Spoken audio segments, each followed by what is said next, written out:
There is a saying among the Kurds, no friends but the mountains. For indeed, the world has scarcely noticed when century after century, conqueror after conqueror has driven these once nomadic tribes deep within their beloved mountains to preserve their culture, their language, and their lives.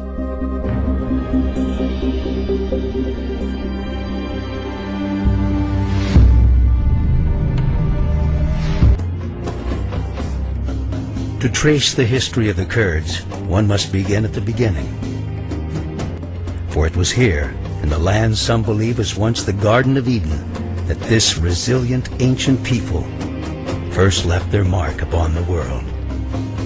Nourished by the headwaters of the Tigris and Euphrates rivers, archaeologists believe it was within this cradle of civilization that Kurdish ancestors first pioneered agriculture, animal husbandry, weaving, metalwork, and the making of pottery. For visitors, a trip through the land of the Kurds is a trip through biblical history. The great prophets Nahum, Jonah, Habakkuk, and Daniel are all buried within the vast borders of what came to be known as Kurdistan.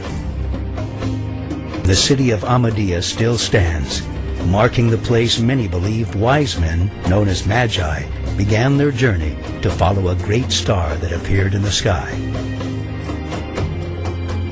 As centuries passed, these tribes would fall to the forces of Alexander the Great at the Battle of Gaugamela, and later rise to their zenith as traders along the legendary Silk Road. In time, the Mongol hordes would make them prisoners, followed by the Ottomans, who would make them princes. But whether their occupiers were good or bad, killers or saints, the Kurds would learn to do what they must to survive. At the end of World War I, the Kurds were finally promised independence with the dismantling of the Ottoman Empire and the creation of new nation-states. Instead, with the stroke of a pen, Kurdistan was parceled out among Turkey, Syria, Iran, and Iraq. Today, the world's 30 million Kurds, equivalent to the population of Canada, make up the largest ethnic group in existence without a recognized state of their own. We are neither Arabs nor Turks and nor Persians. We are Muslims, but we are a different nation. We have our own language, our own history, and our own folklore and everything.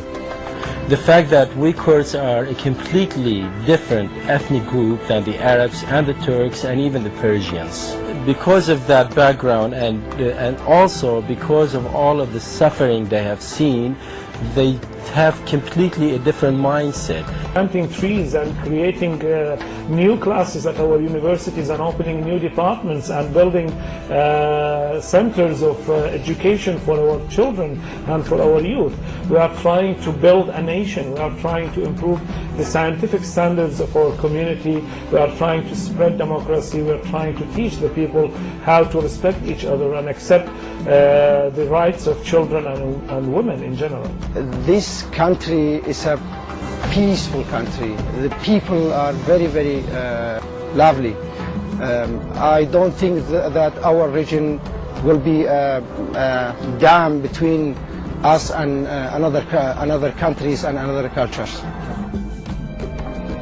The Kurds are an ancient people who've lived their entire lives at the crossroads of the world, accustomed to living with people of many different religions.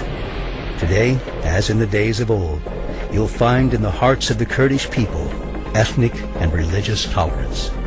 Today, for instance, in Kurdistan, you see churches beside mosques in the Kurdish cities. You know, we have Christians, we have Armenians, we have Yazidis, we have Muslims, we have Jews, we have all types of religions and ethnic groups, and we've been living together for ages. And that shows, you know, how tolerant the Kurdish people are.